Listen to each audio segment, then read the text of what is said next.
आठवे देव तो करावा उपाव, एरत्य जीवाव खटपट, होई बा जागा, होई बा जागा, वाऊगा कागा शिणशील, जाणीवेच्या भारे भवाची डोही, जाणीवेच्या भारे भवाची डोही, बुडसी तो कही निघसिना, होई बा जागा, होई बा जागा, वाऊगा कागा शिनशील, तुका म्हणे देवा पावशील भावे, तुका म्हणे देवा पावशील भावे, जाणता ते ठावे काही नव्हे, होई बा जागा, होई बा जागा, वाऊगा कागा शिनशील, योऽन्तः प्रविश्य मम वाचमिमां प्रसुप्तां सञ्जीवयत्यखिलशक्तिधर स्वधाम्ना, अन्यांश्च हस्तचरणश्रवणत्वगादीन् प्राणान्नमो भगवते पुरुषाय तुभ्यं, पांडुरंगाकरू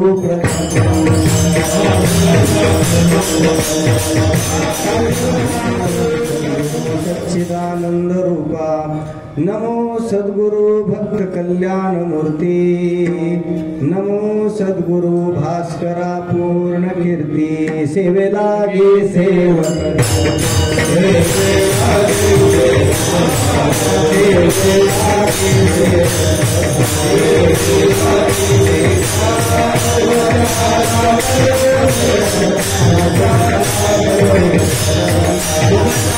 तो करावा उपाव, आठवे देव तो करावा उपाव, एरत्य जीवाव खटपट, होई बा जागा, होई बा जागा, वाऊगा कागा शिनशील, मुक्त कैवल्य तेजो निधी भगवान श्री ज्ञानोबाराय, अखिल विश्वाचे परमार्थ प्राण, वैराग्य शिरोमणी ज्ञानेश्वरीय जगद्गुरु श्री तुकोबाराय, स्वानंद सुखनिवासी गुरुनाम गुरु सद्गुरु श्री जोग महाराज आदी करून सर्व संतांच्या चरणी साष्टांग नमन करून, भगवान पंढरीनाथाच्या चरणी प्रणिपात करून, उपस्थित सर्व श्रोत्यांच्या चरणी विनम्र भावाने वंदन करतो।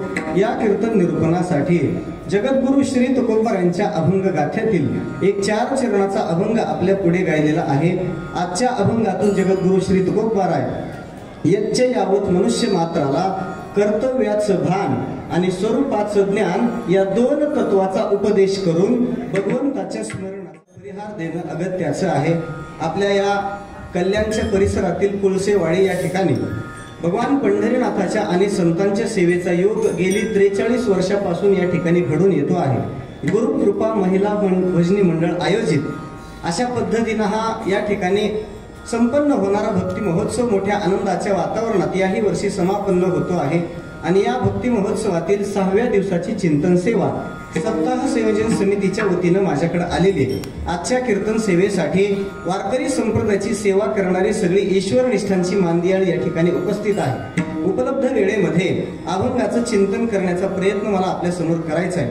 गेली 43 वर्षापासून या ठिकाणी हा कार्यक्रम घडून येतो। मुंबई सारख्या घड्याळाच्या काट्याच्या पुढे पळणाऱ्या शहरामध्ये 43 वर्ष सप्ताह होणं तशी एक कौतुकाचाच विषय आहे, नाही का? मोठी गोष्ट आहे। 43 वर्षापासून सेवा करणं सोपं नाही आणि तितक्याच तन्मयतेनं उत्साहानं आणि अंतःकरणातल्या प्रेमापोटी हा उत्सव प्रतिवर्षी या ठिकाणी घडून येतो। त्याचं कारण असं, या उत्सवाला ज्या थोर सत्पुरुषांचे आशीर्वाद लाभलेले वैकुंठवासी प्रातस्मरणीय काशीनाथ बाबा साठे असतील, तत्सोबतच एकनाथ महाराज चव्हाण या 2 महापुरुषांच्या आशीर्वादानं हा कार्यक्रम प्रतिवर्षी या ठिकाणी घडून येतो। आनंदाचं वातावरण आहे। उत्तम असे गुणीजन मंडळी आहेत। ऐकणारे श्रोते सध्या तरी प्रसन्न चित्ताचे आहेत. उपलब्ध असलेल्या वेळेमध्ये अभंगाचं चिंतन करण्याचा, पंढरीनाथाचं स्मरण करण्याचा उपदेश करताना दिसत आहे. मानव जीवन प्राप्त झालेल्या प्रत्येक मनुष्याचं आद्य कर्तव्य आहे की त्यांनी भगवंताच्या भक्तीमध्ये प्रवृत्त झालं पाहिजे. कारण माणसासारखा देव दुर्लभ देह मिळाल्यानंतर जो मनुष्य परमात्म्याची भक्ती न करता प्रपंचातला उत्कर्ष साधण्यासाठी निरंतर प्रयत्न करत राहतो, त्याचं जीवन भौतिक दृष्टीनं कितीही समृद्ध जरी झालं तरी ते आध्यात्मिक दृष्टीनं ते अपूर्णच राहणार आहे. म्हणून जो मनुष्य माणसाच्या देहात येऊन पंढरीनाथाची आठवण करत नाही, अशा देवाला विसरलेल्या माणसाला तुकोबाराय देवाची आठवण करण्यासाठी प्रवृत्त करतात. माणसाचं पतन कधी होतं या संबंधाने शास्त्रकारांनी फार छान विचार सांगितलेला आहे. 3 कारणामुळे मनुष्य अधःपतित होतो असं शास्त्रकारांचं म्हणणं आहे. ज्याच्या जीवनामध्ये 3 गोष्टीचा अंतर्भाव आहे त्या माणसाचं अधःपतन ठरलेलं आहे असं शास्त्रकारांचं मत आहे. विहितस्य अनुष्ठानात निंदितस्य च सेवनात अनिग्रहाच्च इंद्रियाणाम नरः पतनं मृच्छति. 3 कारणं सांगितली शास्त्रकारांनी. पहिली गोष्ट सांगितली, आपल्या करता विहित असलेल्या म्हणजे शास्त्रांनी करा म्हणून सांगितलेल्या गोष्टी न करणारा मनुष्य अधःपतित होतो. आपल्या करता जे चुकीचं आहे, अयोग्य आहे, जे करू नका म्हणून शास्त्राने सांगितले पण ते केल्याशिवाय राहत नाही, त्याही मनुष्याचं पतन झाल्याशिवाय राहत नाही. तिसरी गोष्ट, ज्यांनी आपले इंद्रिय स्वैर सोडून दिलेले आहेत अशा माणसाचं पतन होतं. विठ्ठला विठ्ठल हे 2 नंबरचं पाप आहे आणि विहित कर्माचं अनुष्ठान न करणं हे 1 नंबरचं पाप आहे. पहा, म्हणजे माणसाच्या देहात येऊन निषिद्ध कर्म करणं हे तर पाप आहेच आहे, पण भक्तीमध्ये प्रवृत्ती नसणं शास्त्रकार याला खऱ्या अर्थाचं 1 नंबरचं पाप म्हणतात. पहा, भले तो कोणाच्या काही चोरी करत नसेल, कोणाची हिंसा करत नसेल, स्वतःच्या स्वार्थासाठी कोणाला काही त्रास देत नसेल, सगळं खरंय, पण भगवंताची भक्ती न करता न्यूट्रल अवस्थेमध्ये जरी तो जगत असला तरी शास्त्रकार सांगतात ज्याच्या जीवनामध्ये परमात्म्याची भक्ती नाही त्याचं जीवन हे प्रतिक्षण पापाचं जीवन असल्यासारखं आहे. माऊली त्याला गोड उदाहरण देतात. ज्या वेळेला सूर्यनारायण उगवत नाही त्यावेळेला रात्र असते. हे जसं आहे तसं ज्यावेळी मनुष्य परमात्म्याची भक्ती करत नाही ते न करता मनुष्य जे करत असतो त्याला ज्ञानोबा पाप म्हणतात. पहा, पै सूर्य जे वेळा नुदे जे ते वेळा रात्री की म्हणिजे देवी माझी भक्ती विन कीजे ते महापाप नव्हे.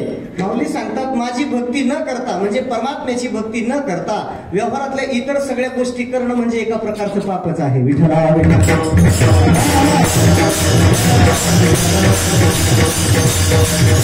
शास्त्रकारांनी केलेल्या पापाच्या व्याख्या भिन्न असू शकतात, पण संतांनी केलेल्या पापाच्या व्याख्या अत्यंत स्पष्ट आहेत. धर्मशास्त्रामध्ये आलेल्या व्याख्या शोधत बसण्यापेक्षा जगद्गुरु तुकोबारायांच्या गाथेचं जर आपण अवलोकन केलं तर तुकोबाराय असं सांगतात की ज्या गोष्टीमुळे मनुष्याला देवाचा अंतराय होतो मग ती प्रत्येक गोष्ट पापाची आहे. मग असा मनुष्य यज्ञासारखं वैदिक कर्म करून स्वर्गाला जरी गेला आणि स्वर्गाला गेल्यानंतर त्याला जर देव अंतरत असेल, माऊली सांगतात त्याचं स्वर्गाला जाणं सुद्धा पाप आहे. स्वर्गा पुण्यात्मके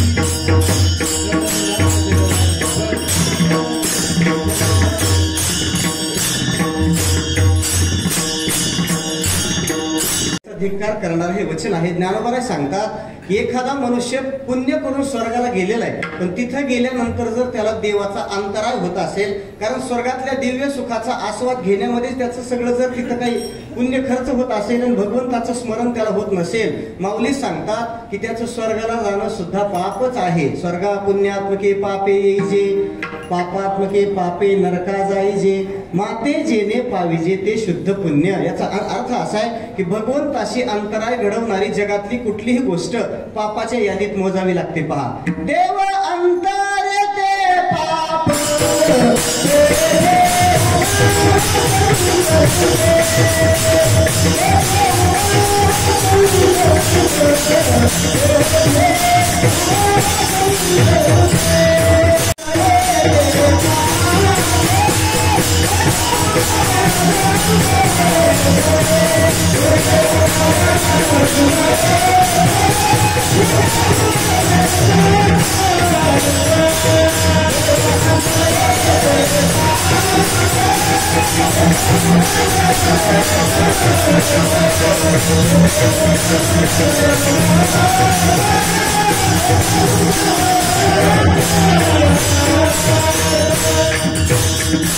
देव अंतरे ते पाप, कशामुळे देवाचा अंतराय घडू द्या तुकोबर आहे त्याला पाप म्हणतात. आणि मजची माझी असता जेने मी दुरावे पंडुसुता, ते पुण्य ऐसे म्हणता जीवन तुटे काही. परमात्म्याचा अंतराय घडवणारा कुठलाही घटक आपल्याला प्राप्त झाला आणि मनुष्य देवापासून लांब गेला की त्याचं जीवन पापाने भरलेले पहा. नाहीतरी भगवंतापासून अंतरावर जगलेलं जे जीवन आहे त्या जीवनाची शोभा कधीच नाही पहा. तुका म्हणे अंतराय देवी काय जिने ते, देवाशी अंतराय करून जगणं श्रेष्ठ जगणं नाही.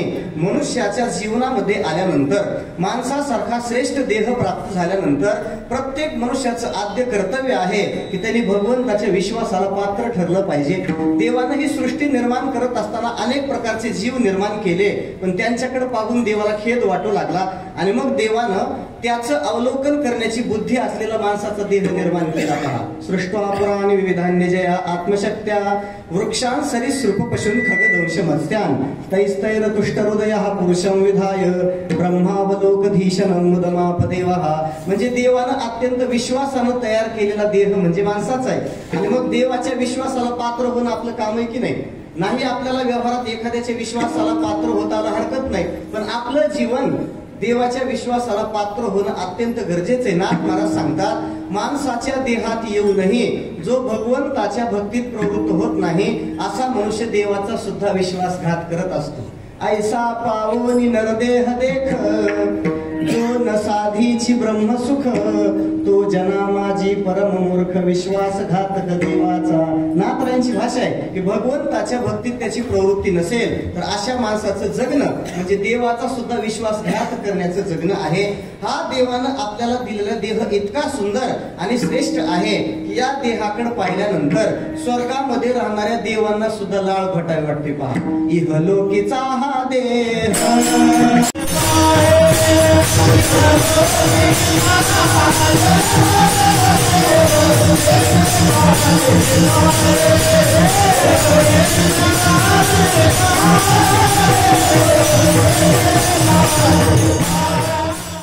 देवानी जे स्वर्गातले अमर म्हणजे दिव्य अशा प्रकारच्या भोगांचा ज्यांना आस्वाद आहे असे स्वर्गातले देव या देहाचं कौतुक करतात. आणि माणसाच्या देहात आलेली बरीचशी माणसं व्यसनाच्या विळख्यात अडकून या देहाचं वाटलं. कारण माणसाचा देह इतका श्रेष्ठ आहे, माणसाने ठरवल्यानंतर तो काहीही मिळवू शकतो. नरकरणे करे सो नरका नारायण बन जाय. माणसाने जर इथं देव व्हायचं ठरवलं, देवची होईन म्हणती देव होती.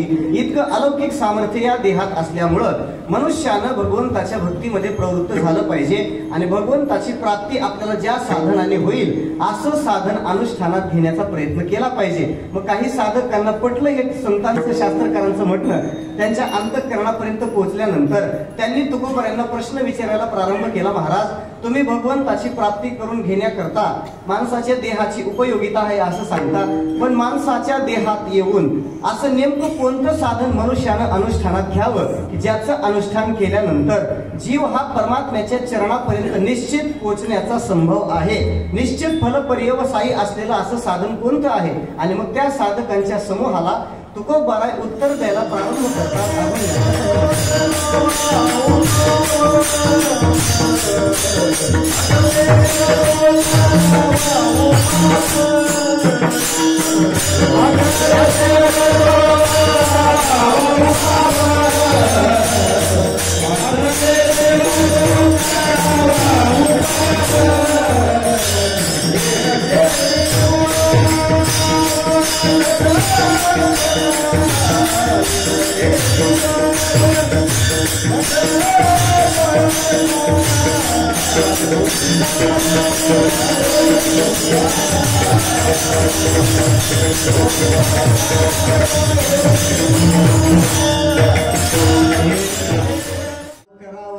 अभंगाच्या पहिल्या चरणात तुकोबाराय सांगतात असा उपाय अनुष्ठानात घ्यावा की ज्याच्यामुळे देवाची आठवण आली पाहिजे. तेव्हा भगवंताचं सदा सर्व काळ स्मरण करणं हाच उपाय कलियुगामध्ये करण्यासारखा आहे. आपल्याकडे भगवंताच्या प्राप्तीचे अनेकविध मार्ग सांगितले जातात, पण सगळ्याच मार्गाने चालण्याचा सगळ्यांचा काही अधिकार नसतो. जसं सूर्यनारायण उगवल्याबरोबर आपल्याला अनेक रस्ते दिसतात, अनेक रस्ते दिसले म्हणून सगळ्याच रस्त्याने जाता येत नसतं. जो रस्ता आपल्याला मुक्कामाच्या ठिकाणी घेऊन जाणार आहे त्याच्यातले त्याच्यात जवळच आहे आणि सगळ्यांना घेऊन जाण्याच्या क्षमतेचा आहे, अशा मार्गाचा स्वीकार जसं व्यवहारात केला जातो तसं भगवत प्राप्तीचे शास्त्रकारांनी जरी अनेक उपाय सांगितलेले असले तरी कलियुगामध्ये उपलब्ध असलेल्या मनुष्यांच्या बुद्धीला ग्रहण होणारा पेलवणारा मार्ग संत सांगण्याचा प्रयत्न करत असतात.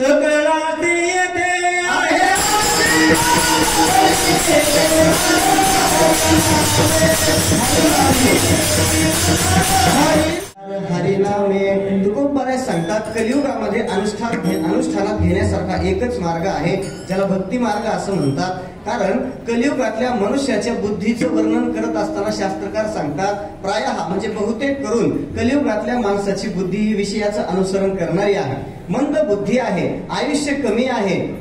असा अल्पशक्तिमान, अल्पजीवी आणि अल्प मर्यादेचा मनुष्य अत्यंत क्लिष्ट अशा साधना अनुष्ठानात घेऊ शकत नाही. म्हणून संतांनी प्रामुख्यानं जे साधन आपल्या समोर सांगितलं ते साधन भक्तीचे. पहा, तुका म्हणे तुम्ही चला याची वाटे, सर्वसेने भेटे पांडुरंग. महाराज सांगतात बाकीच्या वाटेच्या कलियुगात नादी लागू नका, तुम्ही हीच वाट पकडा आणि या वाटेनं पुढे चालण्याचा प्रयत्न करा. ती वाट म्हणजे भक्तीची. पहा, मग आपल्याकडे भक्तीचं वर्णन करत असताना त्या भक्तीचं 9 प्रकारांनी वर्णन केलेलं पाहायला सापडतं. भक्तीच्या 9 कक्षा म्हणा, 9 पायऱ्या म्हणा किंवा 9 प्रकार म्हणा, 9 प्रकारांनी ती भक्ती आपल्या समोर सांगितली जाते. श्रवणम कीर्तनम विष्णु स्मरणम पादसेवनम अर्चनम वंदनम दास्यम सख्यम आत्मनिवेदनम. येथे पुंसार्पिता विष्णू भक्तिश्चे नवलक्षणा ही 9विध प्रकारची भक्ती आहे. श्रवण, मनन, स्मरण, अर्चन, वंदन, दास्य, सख्य वगैरे वगैरे. मग या 9 प्रकारातल्या कुठल्या भक्तीचं अनुष्ठान करावं तुकोबाराय सांगतात बाकीचं काही करू नका, पण देवाचं स्मरण केल्याशिवाय राहू नका. परमात्म्याचं स्मरण करणं एवढी एकच साधना प्रशस्त आहे, आपल्याला भगवंताच्या चरण कमलाकडे घेऊन जाण्याच्या कामात समर्थ आहे. म्हणून कलियुगातल्या प्रत्येक मनुष्यानं देवाच्या स्मरणाची साधना करणं अत्यंत गरजेचे. म्हणून तुकोबाराय सांगतात आठवे देव तो, देव आठवे तो उपाव करावा. ज्याच्यामुळे आपल्याला भगवंताची आठवण होईल असं काहीतरी माणसानं केलं पाहिजे. कारण भगवंताच्या स्मरणाचा अत्यंत श्रेष्ठ अशा प्रकारचा महिमा आहे. देवाचं स्मरण आपल्याला अनंत फल देणार असल्यामुळं देवाचं स्मरण करणं हे प्रत्येकाचं आद्य कर्तव्य आहे. देवाचं स्मरण केल्याची फलं शास्त्रकारांनी अनेक प्रकारांनी सांगितलेली आहेत. पण माणसाच्या देहात येऊन एखादा जर देवाचं स्मरण न करता राहू लागला, ज्याच्या अंतःकरणाला परमात्म्याचं विस्मरण आहे, त्या माणसाला काही तोटा होत असेल ना. जर स्मरण करणाऱ्याला फायदा होत असेल तर स्मरण न करणाऱ्याला तोटा झाला पाहिजे. तर प्रश्न असा आहे, देवाची आठवण करणाऱ्याला त्या स्मरणाचा फायदा काय आहे आणि देवाची आठवण न करणाऱ्याला म्हणजेच देवाला विसरणाऱ्याला तोटा काय आहे. विठ्ठला देहात येऊन जो देवाला विसरतो ना अशा माणसाला 84 लाख योनीच्या फेऱ्यामध्ये फिरावं लागतं.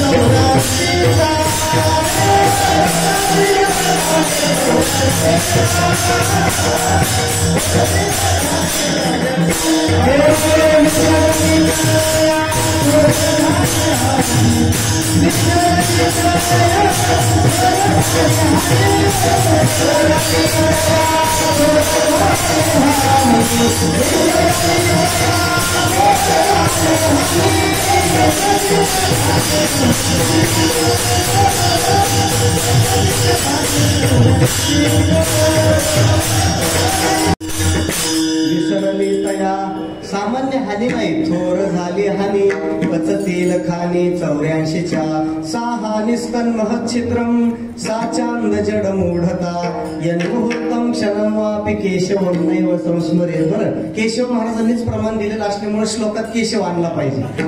ज्या क्षणामध्ये मनुष्य केशवाचं म्हणजे देवाचं स्मरण करत नाही तो क्षण त्या मनुष्याच्या जीवनातला हानीचा क्षण आहे. आणि मग 84 लाख योनीमध्ये फिरणारा त्या जीवाला काही आनंदच होत असेल, मातेच्या उदर कुहरी पचोनी विष्ठेच्या दाधरी उकडोनी नवमासवरी जन्म जन्मोनी मरती. गर्भवासासारखं अत्यंत महाभयंकर दुःख जीवाला सोसावं लागतं. ज्या दुःखाचं वर्णन करत असताना संतांची वाणी सुद्धा अवरुद्ध होते. संत म्हणतात की गर्भवासाचं दुःख शब्दात व्यक्त करण्याचं सामर्थ्य जगात कोणाकडे आहे? विष्ठाले पचहुकडे नाकी तोंडी कृमी किडे गर्भवासीचे कष्ट गाडे कोणा पुढे सांगेल. इतकं गर्भवासाचं अत्यंत महाभयंकर दुःख जीवाला भोगावं लागतं. कशामुळं? फक्त देवाला विसरण्यामुळे. पहिला तोटा. पुढे तुकोबाराय सांगतात, माणसाच्या देहात येऊनही जो पांडुरंगाला विसरलेला आहे त्या मनुष्याला नरकाच्या दिशेनं पुढे पुढे जावं लागतं. पहा, नरक साधिला विसरोनी देवा बुडाले ते भव नदी माझी. जो देवाला विसरतो त्याला नरकात जावं लागतं. तिसरी गोष्ट, माणसाच्या देहात येणारा मनुष्य आपल्या मनुष्यपणाचं वाटोळ करत असतो. तुका म्हणे त्यांनी केली मनुष्यपणा हानी देवा विसरून गेली म्हणती मी माझे बहुता सुकृती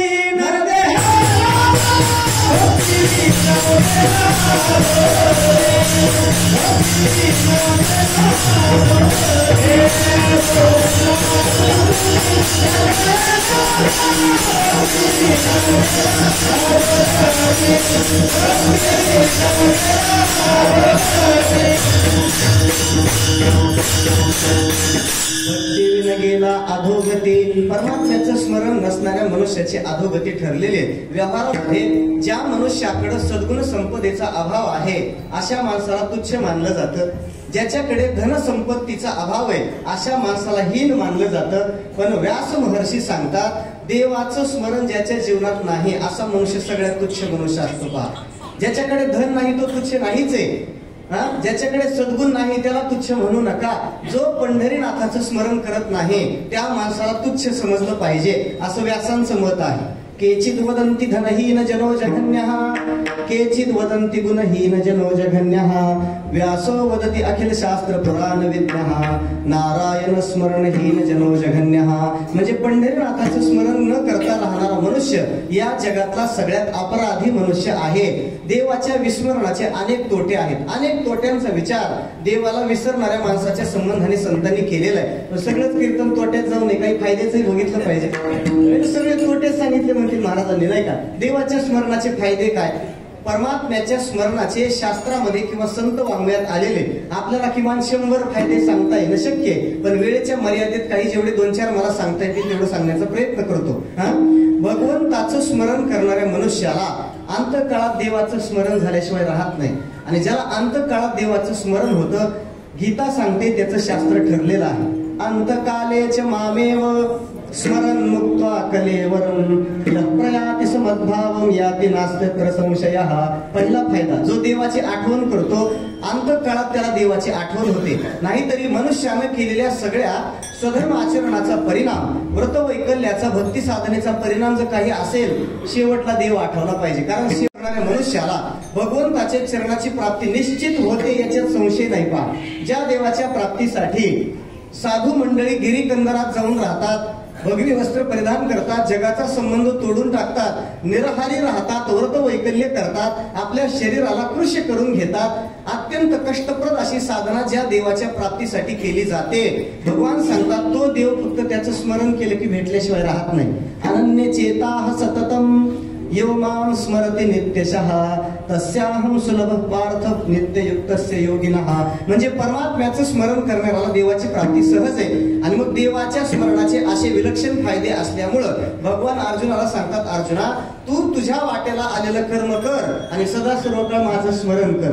तस्मात् सर्वेषु कालेषु मामनुस्मर युध्यच. भगवान स्वतः सांगतात, अर्जुना तू माझं स्मरण कर, कारण स्मरणामध्ये फार श्रेष्ठ फायदे देण्याची ताकद आहे. त्याच्या पुढे जन्म मरणाच्या चक्रामध्ये अडकलेला जो जीव आहे, पुनरपि जननम पुनरपि मरणम पुनरपि जननी जठरे शयनम येह संसारे खल दुस्तारे. अत्यंत भीषण असं दुःख देणारा हा संसार जर आपल्याला सोडायचा असेल, त्याच्यातून मुक्त व्हायचं असेल, शास्त्रकार सांगतात त्या माणसाने फक्त देवाची आठवण करावी. देवाचं स्मरण केल्याबरोबर मनुष्य जन्म मरणाच्या चक्रातून मुक्त होतो पहा. यस्य स्मरण मात्रेन जन्म संसार बंधनात विमुच्यते नमस्तस्मै विष्णवे प्रभ विष्णवे. देवाच्या स्मरणाचे अनेक फायदे आहेत महाराज. एखादा मनुष्य पंढरीनाथाची पूजा करायला बसलेला आहे आणि मग पूजा करण्याकरता मिळवलेली जी सामुग्री आहे, फुलं असतील, धूप दीप नैवेद्य वगैरे जे काही असेल, ती सामुग्री जर मनुष्यानं अपवित्र अवस्थेत आणलेली असेल तर अशा अपवित्र सामुग्रीनं देवाची पूजा करता येत नाही. मग काय करावं? दुसरे आणि एक वेळ नाही, कारण ऑफिसला जायची गडबड असते. करावं काय? कारण सगळ्यांच्याच मागं ऑफिस लागलेलं आहे, वेळ कमी आहे आणि पूजा सामुग्री तर अशुद्ध अवस्थेत आणली. मग काय करावं? शास्त्रकार सांगतात चिंता करायची नाही. हातामध्ये थोडंसं पाणी घ्यायचं, त्याच्यामध्ये 4 अक्षता टाकायच्या आणि एका विशिष्ट प्रकारच्या मंत्राचं उच्चारण करत करत देवाचं स्मरण करायचं आणि देवाचं स्मरण करून ते पाणी ते आणलेल्या सामुग्रीवर थोडंसं शिंपडून घ्यायचं. ती सगळी सामुग्री शुद्ध होऊन जाते, काही करावं लागत नाही. ब्राह्मण मंडळी एक श्लोक म्हणतात पहा पूजेमध्ये, अपवित्रम पवित्रो वा सर्वावस्थागतो पिवा यत्स्मरे पुंडरीकाक्षं सवायभ्यंतर शुचिः. परमात्म्याचं स्मरण केलं की आणलेली सामुग्री सुद्धा शुद्ध होते. मध्यंतरीच्या 2-4 वर्षापूर्वीच्या काळामध्ये कोरोनाच्या काळात काही काही लोकांनी पहाटे लग्न केली पहा. पहाटे 3, 3:30, कोणी 4, 5, कोणी 5 वाजता झोपेतून उठलं की लोकांचं स्टेटस लगेच लग्न झालेला फोटो कुठंतरी वावरात, कुठंतरी एखाद्या खोलीत, असे बरेच जणांनी लग्न केले. मग लग्न करण्याकरता देशशुद्धी, काळशुद्धी, अग्निनारायणाची साक्ष नाही, भूदेव उपस्थित नाही, अमावस्याला सुद्धा बिचाऱ्यांनी मागं पुढं पाहिलं नाही. अशा वेळेस लग्न करायचा प्रसंग आला, काय करावं? शास्त्रकार सांगतात काही करू नका, फक्त देवाची आठवण करा. तुम्हाला जे करायचंय ते करा, कारण भगवंताची आठवण केली की आपल्या समोर असलेला दिवस शुभ होतो, आपल्या पुढे असलेला काळ अशुभ असला तरी तो मुहूर्तात परिवर्तित होतो. या संबंधाने एक श्लोक लग्नात म्हणायची प्रथा आहे पहा. पण ते मंत्र ऐकण्याकडे कोणाचं लक्ष नसतं, कारण आता सावध सावध म्हणलं की माणसं चपला शोधतात पहिल्या प्रथा आहे, पंगत मिस झाले नाही पाहिजे ना. पण त्याच्या नंतर तो मंत्र म्हणावा लागतो. तदेव लग्नम सुदिनंत देव तारा बलं चंद्र बलं तदेव विद्या बलं दैव बलं तदेव लक्ष्मी तते ते मनसा स्मरामी. पंढरीनाथाच्या चरणाचं स्मरण केलं की आपल्यासाठी सगळं. तरुण पण म्हणतात, तिसरी अवस्था आहे तिला म्हातारपण म्हणतात. याच्यानंतर पण नसतं, पुन्हा सरपण असतं. विठ्ठला केलं पाहिजे. संत आपल्याला अनेक जागेवरती पंढरीनाथाचं स्मरण करण्याचा उपदेश करतात पहा. आई करे जना स्मरा पंढरीचा देव मनी धरोनिया भाव ब्रीद ज्याचे जगदानी तोची मनी स्मरावा. अनेक अभंगात संत आपल्याला देवाचं स्मरण करायचं सांगतात. त्याचं कारण असं, भगवंताचं स्मरण केल्यानंतर मनुष्याच्या जीवनातल्या सगळ्या पापाचा नाश होत असतो पहा. एखाद्या मनुष्यानं देवाचा द्वेष करण्याच्या हेतून जरी देवाची आठवण केली, त्याचा मत्सर करायचा हेतू आहे, देवाला शिव्या देण्याच्या निमित्तानं जरी देव आठवला तरी माणसाच्या जीवनात पाप राहत नाही. विठ्ठला कोठे राहे हरी आठविता भक्ती द्वेषे चिंता जैसा तैसा. भक्तियुक्त अंतःकरणाने देवाची आठवण केली तरी जीवनामधलं पाप संपून जातं. कंसासारख्या एखाद्या अभक्तानं देवाचा द्वेष करण्यासाठी जरी कृष्ण कृष्ण म्हणून त्याचं चिंतन केलं तरी त्याच्या जीवनात पाप राहत नाही. आणि माझं पुढं कसं होईल या चिंतेनं जरी एखादा देवाची आठवण करू लागला, तुकोबाराय सांगतात पाप कोठे राहील काय पाप? एखाद्या गुहेमध्ये 100 वर्षापासून अंधकार पडलेला आहे. 100 वर्षापासून अंधकारात खितपत पडलेली गुहा आहे.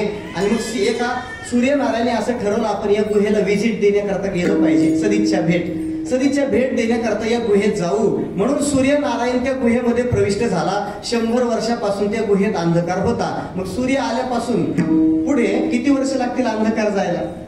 वर्ष कशाला लागतात महाराज? सूर्यनारायणाची निस्ती चाहूल लागली तरी तिथला अंधकार निघून जातो. सूर्या पुढे प्रगटे प्रकाश जैसा. अगोदर सूर्यनारायणाचा प्रकाश येतो, तो मागून येत असतो. तसं भगवंताची आठवण करायची इच्छा जरी माणसाला झाली तरी सुद्धा माणसाच्या जीवनातलं पाप निवृत्त होतं. शास्त्रकारांनी एका ठिकाणी असं चिंतन व्यक्त केलंय, एखाद्या माणसाच्या फक्त मनात आलं की आपल्याला आता थोडंसं भजन करायचंय, रामकृष्ण हरी या मंत्राचा जप करायचा आहे, अजून त्यांनी जप करण्याकरता प्रारंभ केलेला नाही, फक्त तो विचार करायला लागला की मला देवाचं नाव घ्यायचंय, त्याची फक्त इच्छा झाली तर ब्रह्मदेव सत्य लोकामध्ये त्या महापुरुषाच्या स्वागतासाठी तयार होतो असं शास्त्र आहे पहा. जो देवाची आठवण करण्याची काय करतो? इच्छा करतो. ब्रह्मदेव त्याच्या सगळ्या स्वागताची जय्यत तयारी करतो. देवाला असं वाटतं यदा कदाचित न जाणो हा जर सत्य लोकांच्या समोरून चालला तर यांनी रामकृष्ण हरी म्हणण्यामुळे याची मला सेवा करावी लागेल. याची पाद्य पूजा करावी लागेल, याच्यासाठी ब्रह्मदेव सुद्धा तिथं सत्य लोकांमध्ये पूजा सामग्री जमा करतो. आता मनात नाव घेण्याची इच्छा आल्यानंतर सृष्टीचा विधाता जर पूजा करायला तयार होत असेल तर प्रत्यक्ष मुखाने नामस्मरण करावं. मग देवाच्या लीलांचं स्मरण करावं, देवाच्या गुणाचं स्मरण करावं, देवाच्या रूपाची आठवण करावी किंवा नामाचं स्मरण करावं. आपल्या जिव्हे करता उच्चारण्यासाठी अत्यंत सुलभ असलेलं देवाचं नाव मनुष्यानं सदा सर्वकाळ स्मरणात ठेवलं पाहिजे. पंढरीनाथाची आठवण करणं या जगामध्ये सर्वश्रेष्ठ परमार्थ, याच्या पलीकडे परमार्थच नाही. म्हणून तर आपले सगळे संत महात्मे आपण झोपेतून उठलं की पहिल्यांदा आपल्याला ते सांगतात, पहा, उठा जागे वारे,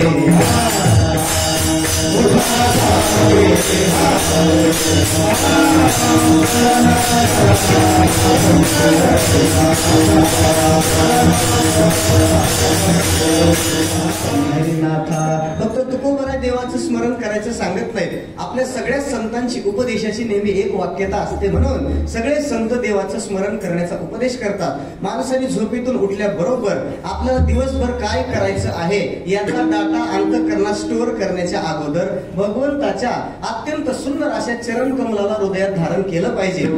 भगवान कपिलाचार्य महामुनी आपल्या मातेला भगवंताचा चरणाचा स्मरण करण्याचा महिमा सांगतात. आई, भगवंताच्या चरणाचं तू स्मरण कर. ज्या देवाच्या चरणावरती ध्वज, अंकुश, कमळ आणि भिन्न भिन्न प्रकारच्या चिन्हांचा उद्भव झालेला आहे, ज्या देवाचे चरण चिंतन आपल्याला सगळ्या पापापासून मुक्त करणारे त्याचं चिंतन केलं पाहिजे. संचिंतयेत भगवतः चरणारविंदम ध्वज अंकुश सरोरुह लांछनाढ्यम उत्तुंग रक्त विलसत नख चक्रवालम ज्योत्स्नाभिरामम महदृदयांधकारम. कपिलाचार्य सांगतात, आई, भगवंताच्या चरण चिन्हांचं तू चिंतन कर. भगवंताच्या चरणाचं जर आपण चिंतन करू लागलो तर आपलं जीवन सुखाच्या अधिष्ठानावर विराजमान झाल्याशिवाय राहणार नाही. म्हणून आपल्याला ज्या देवाची प्रतिमा, म्हणजे देवाची जी प्रतिमा असं म्हणा, ज्या देवाची प्रतिमा म्हणण्यापेक्षा पंढरीनाथाच्या ज्या रूपाचं प्रेम आपल्या अंतःकरणाला असेल ते रूप डोळ्यासमोर धरण्याचा प्रयत्न करावा. कारण एकविधता अशी असते, एकविधतेमध्ये देवाचं एखादंच रूप आवडू शकतं,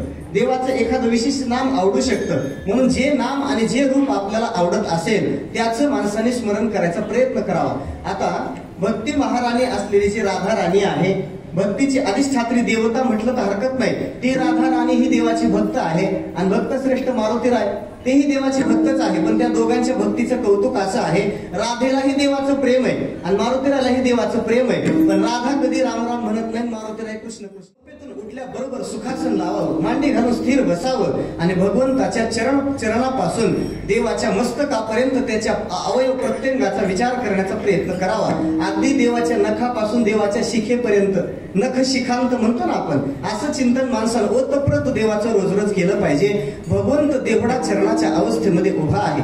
भगवंताच्या पायाचा एक तळवा आपल्याला थोडासा दृष्टीपसास पडतो आहे. देवाच्या पायाच्या तळव्याचा लाल लाल अशा प्रकारचा रंग आहे. वरून देवाचे पाय थोडे सावळ्या रंगाचे आहेत. देवाचे पाय असे फुगीर अशा स्वरूपाचे. देवाने आपल्या पायामध्ये सुंदर अशा प्रकारचे अरुणझुन आवाज करणारे वाखी धारण केलेले आहेत. भगवंताच्या कमरेला सुंदर असा पिवळा पितांबर विलसत आहे. पितांबराची प्रभा दाही दिशेतला अज्ञानाचा अंधकार घालवते आहे. भगवंताच्या सुंदर अशा प्रकारच्या नाभी कमलातून ब्रह्मदेवाची उत्पत्ती झालेली आहे. भगवंताचं अत्यंत विशाल अशा प्रकारचं वक्ष आहे. देवाच्या छातीवरती भृगु ऋषींनी लात घातल्याचं चिन्ह आहे. देवाने आपल्या गळ्यामध्ये सुंदर असा कौस्तुभ नावाचा मणी धारण केलेला आहे. आपावदमौली पर्यंतम अशी वैजयंती माळा देवाच्या गळ्यात आहे. भगवंताने दंडामध्ये भुजावळ्या घातलेल्या आहेत. देवाचे स्मित हास्य करणारे सुंदर अशा प्रकारचे ओठ आहेत. त्या ओठाच्या आतमध्ये हिऱ्यासारखे चमकणारे देवाचे अत्यंत सुंदर सुंदर असे दात आहेत. अत्यंत सरळ असं भगवंताचं नाक आहे. त्याच्यावरती देवाचे अर्धोन्मिलित अशा प्रकारचे नेत्र आहेत. अर्धोन्मिलित नेत्रातून भगवंताची कृपा माझ्या दिशेने वाहते आहे. धनुष्यबाणाच्या आकाराची भगवंताची भ्रुकुटी आहे. अत्यंत मोठं असं देवाचं कपाळ आहे. त्या कपाळाच्या वरती भगवंताचे सुंदर सुंदर कुरळे असे केस आहेत. त्या कुरळ्या कुरळ्या केसांचा यशोदा मैयानं गोड असा मुकुट तयार केलेला आहे. त्या कुरळ्या केसामध्ये यशोदा मैयानं सुंदर असं एक मोरपीस तिथं लावलेला आहे. भगवंताच्या हातामध्ये एक वेणू आहे. भगवंताच्या कानात पुन्हा मकराकार कुंडल इकडे तिकडे झोका घेत आहेत आणि भगवंत थोडेसे तिरक्या वाकड्या अवस्थेमध्ये उभे राहून वेणुनाद करत आहेत आणि भगवंताच्या वेणूतून निघालेले स्वर माझ्या अंतःकरणाचा ठाव घेऊन माझ्यावर कृपा करत आहेत असं रोज स्मरण करणं. जगातला सगळा कचरा डोक्यात भरण्याच्या आधी देव डोक्यात धरावं ना. आपण कोणालाही डोक्यात धरलेले नको त्याला. माणूस हृदयापर्यंत गेला पाहिजे, डोक्यात फक्त देव असावा.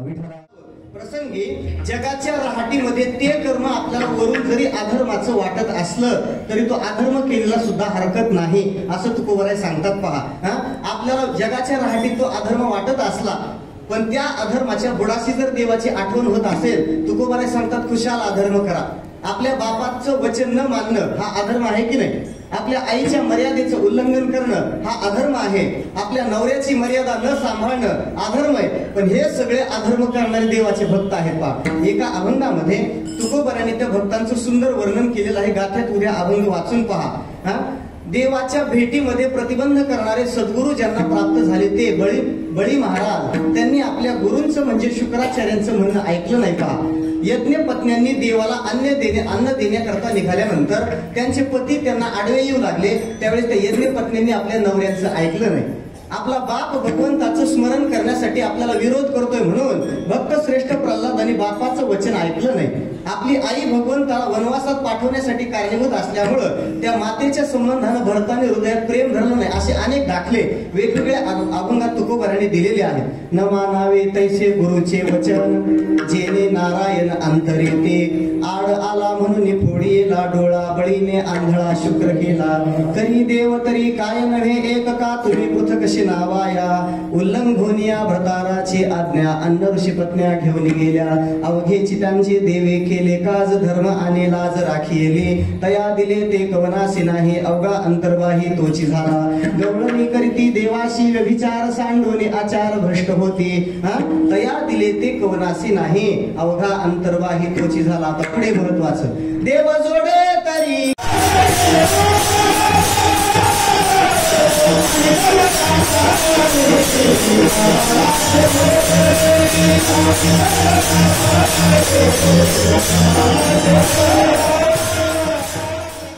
महाराज सांगतात बाकीच्या साधनाची खटपट करत बसू नका, करायचं असलं तर हे करा. आठवे देव आठवे तो उपाव करावा. परमात्म्याचं स्मरण सोडून इतर काही करत बसू नये हा उपदेश तुकोबारांनी सगळ्या जगाला उद्देशून केला. पण महाराजांनी जरा लोकांकडे लक्ष दिलं आणि तुकोबारांच्या लक्षात आलं की हे सगळे लोक प्रपंच करण्यात व्यस्त आहेत, यांना देवाची आठवण करावी लागते, याचं काही स्मरण नाही. पहा, जन तरी देखे गुंतले प्रपंचे, स्मरण ते त्याचे नाही त्याचे. प्रपंचाचा विस्तार आणि अभ्युदय साधण्यासाठी निरंतर प्रयत्न करणारा हा जीव आपल्या मूळ कर्तव्याला आणि स्वरूपाला विसरलेला हे महाराजांच्या लक्षात आल्यामुळं तुकोबाराय त्या मनुष्यांना कर्तव्य जागृती देण्याचा प्रयत्न करत आहे. जसं एखाद्या मनुष्याला अत्यंत मूल्यवान गोष्ट जर महत्वाचं काही सांगायचं असेल तर त्याला अगोदर म्हणावं लागतं लक्ष दे, माझ्याकडे लक्ष दे, मी फार महत्वाचं सांगतो, इकडे तिकडे पाहू नको, मोबाईल नंतर पहा, कीर्तन झाल्यानंतर, असं म्हणावं लागतं लोकांना, म्हणावं लागतं नाही का, मी फार महत्वाचं सांगतो, लक्ष दे. असं जसं आपण व्यवहारात बोलतो तसं तुकोबारायांनी हे लक्षात घेतलं की लोक थोडीशी आपल्या सगळ्या गोष्टीमध्ये व्यस्त आहेत. अगोदर यांच्या अंतःकरणात कर्तव्याचा प्रबोध आपण केला पाहिजे. म्हणून संसाराच्या संबंधाची प्रीती ज्यांच्या अंतःकरणात रुजलेली अशा लोकांना तुकोबाराय जाणीव करतात.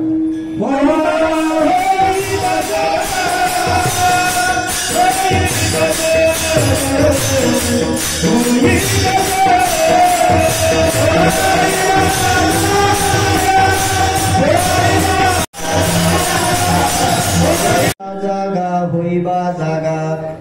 तुकोबारांनी 2 वेळेला हो जागा हो असा शब्द वापरलेला आहे. कारण झोपलेल्या माणसाला एकदा उठवून जमत नाही, पुन्हा तो पांघरून घेत असतो. नंतर मी जागाच आहे म्हणतो, पुन्हा 9 वाजेपर्यंत झोपतो, म्हणून त्याला पुन्हा उठवावं लागतं. तसं तुकोबाराय आपल्याला कर्तव्याची आणि स्वरूपाची जागृती होण्यासाठी 2 वेळेला जागा हो असा उपदेश करतात. कारण आपल्याला 2 प्रकारचा विसर पडलेला आहे. माणसाच्या देहात आल्यानंतर करावं काय याचाही विसर माणसाला झालेला आहे आणि आपलं मूळचं स्वरूप काय आहे यालाही जीव विसरलेला असल्यामुळं एक जागृती कर्तव्याची आहे आणि दुसरी जागृती स्वरूपाची आहे. म्हणून तुकोबारांनी समान दिसणारे शब्द 2 वेळेला वापरले पण त्याची अर्थछटा भिन्न भिन्न आहे. पहिलं जागं करणं हे कर्तव्याच्या दृष्टीने. माणसाच्या देहात आल्यावर करावं काय? सांगतो तुम्हासी बदारे विठ्ठला, नाही तरी गेला जन्म वाया. असे सांगणारे जे अभंग आहेत ते कर्तव्याची जागृती देणार आहेत. आणि काही अभंगात तुकोबाराय आपल्या मूळ स्वरूपाचाही आपल्याला परिचय करून देतात. असे काही अभंग दुसरी जागृती स्वरूपाचं ज्ञान देण्याच्या कामात आहे. म्हणून तुकोबाराय आपल्याला जागं करतात. पण एक नियम असा आहे की झोपलेल्या माणसाला सुखानं झोपू दिलं पाहिजे, त्याला उठवू नये. पहा, एखादा मनुष्य जर झोपला असेल ना त्याला झोपू द्यावं. कारण झोपेच्या अवस्थेला शास्त्रकारांनी जवळजवळ ब्रह्मावस्था म्हटलेला आहे. माऊली सांगतात की जर मनुष्य झोपेतून पुन्हा उठलाच नसता तर आम्ही झोपेच्या अवस्थेला समाधी किंवा ब्रह्म अवस्था म्हटलो असतो. साचची पुढती विरा जरी न येता स्वप्न जागरा, ब्रह्मभाव साचोकारा म्हणो येता. झोपलेला मनुष्य जर उठलाच नसता तर त्या झोपेच्या अवस्थेलाच ब्रह्मावस्था म्हणता आला असतं. पण बरोबर टायमिंगला उठतात माणसं. कामाची धडपड असते ना, बरोबर वेळेमध्ये जागे होतात. झोपलेल्या माणसाला उठवू नये हा नियम आहे. पण प्रत्येक नियमाला अपवाद असतो, हा नवीन नियम आहे. इंग्लिशमध्ये अशी एक म्हण आहे, एक्सेप्शन प्रूव्ह द रूल्स असं म्हणतात. पहा, अपवाद आणि नियम बळकट होत असतो, हा नियम आहे. आणि ठराविक लोकांना झोपेतून उठवलं तर त्याचा दोष लागत नाही. पहा, असं शास्त्र आहे. कोणाकोणाला उठवायचं? शास्त्रकारांनी 7 जणांची नावं सांगितली. 7 लोकांना झोपेतून उठवा, तुम्हाला पुण्य लागण्याची शक्यता आहे. कोण कोण? विद्यार्थी, सेवकः, पांथः, क्षुधार्थः, भयकातरः, भांडारी प्रतिहारीच, सप्तसुप्तान प्रबोधयेत. या 7 जणांना झोपेतून उठवावं, आपल्याला काहीतरी पुण्य लागण्याची शक्यता आहे. पहिला सांगितला विद्यार्थी. विद्यार्थ्याला झोपेतून उठवलं पाहिजे ना. का थंडी जास्त वाढली म्हणून आईने सकाळी एक गोधडी अजून त्याच्या अंगावर टाकायची, असं करू नये. त्याच्या कंबरड्यात लाथ घालून त्याला उठवलं पाहिजे. का? पबजी खेळताना रात्रभर जातो, पुस्तक घेतलं की झोपी जातो, आहे की नाही? असं त्याला मारून उठवावं की नाही? कारण त्याचं जर पुढं चांगलं व्हायचं, आईला जर अपेक्षा असेल, त्याच्या भविष्याची जर तिला चिंता असेल तर तिनं त्याला बदलावं प्रसंगी. का? आईचं मारणं आणि प्रेम करणं या दोन्हीतही आईची कृपाच असते. शोभ आणि कृपा मातेची समान, विभाग जतन करून ठेवी, हे तो वर्म असे माऊलीच्या हाती, हानी मारी प्रीती हितासाठी. लेकराचं हित होत असेल तर आईनं विद्यार्थ्याला उठवलं पाहिजे. संस्थेमध्ये आम्ही पाठाला असताना गुरुवारी राऊत बाबांकडे राहिला होतो काही दिवस. त्यावेळेस बाबा सकाळी उठवत नव्हते महाराज. एक बकेट अशी हातामध्ये घ्यायची, त्याच्यात एक पाण्याचा मग घ्यायचा आणि एक एक मग पाणी असं विद्यार्थ्याच्या तोंडावर टाकत बाबा चालायचे. नुसतं बकेटचा आवाज आला की आमची झोप खडबडून जागी व्हायची. अवघड काम होत. आणि भर थंडीमध्ये थंड पाणी अंगावर ओतत होते. का? विद्यार्थ्याला उठवलं तर दोष लागत नाही. विद्यार्थी. पुढे सांगितला सेवक. आपल्या घरी काम करण्याकरता एखादा नोकर ठेवलेला आहे. कामाच्या वेळेला झोपी जातो, पंक्तीच्या वेळेला जागा राहतो. खायला सगळ्यात पुढं, कामाला कधी कधी, झोपायला आधी आधी, असे काही काही असतात ना. अशाही नगाला उठवलं पाहिजे. बरे कामाला लागतानाच त्यांच्या आटी मोठे विचित्र असतात. काय? खाल्ल्यानंतर झोप लागते, उठलं की भूक लागते. असा जर सेवक असेल त्याला उठवलं पाहिजे. सेवक हा. तिसरा सांगितला पांथ हा.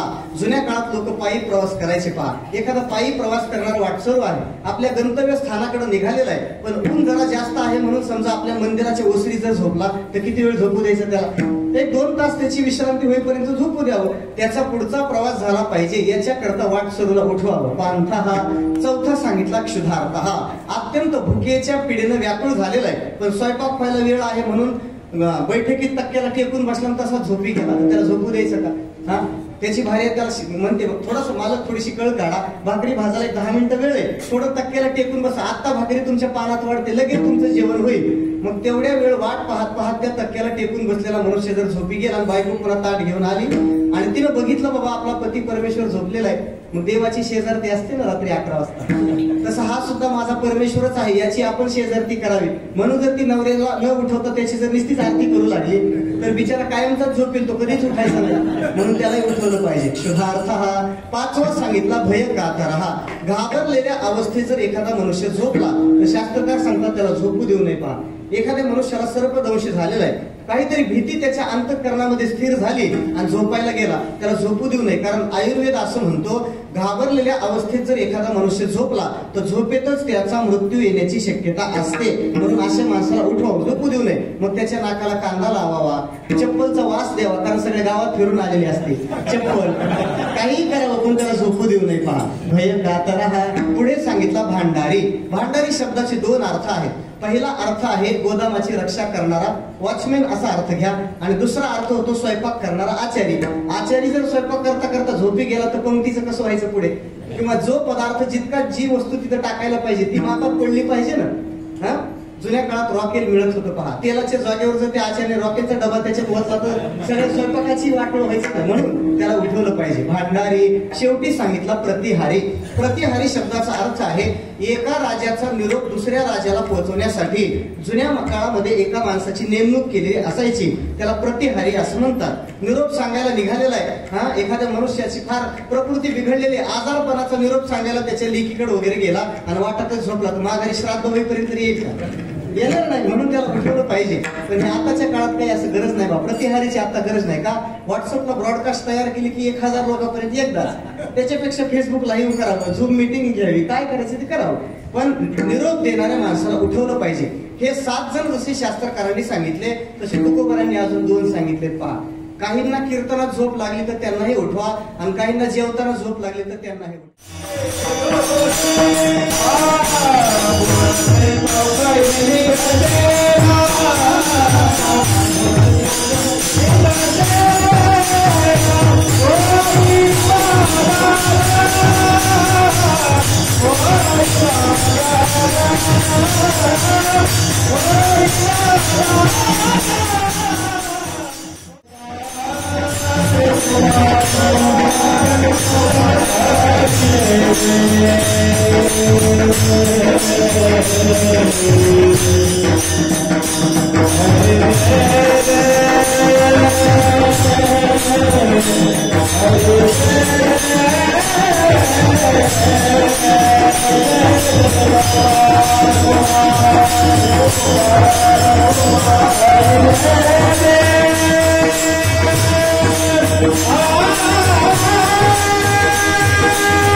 Hare Krishna, Hare Krishna.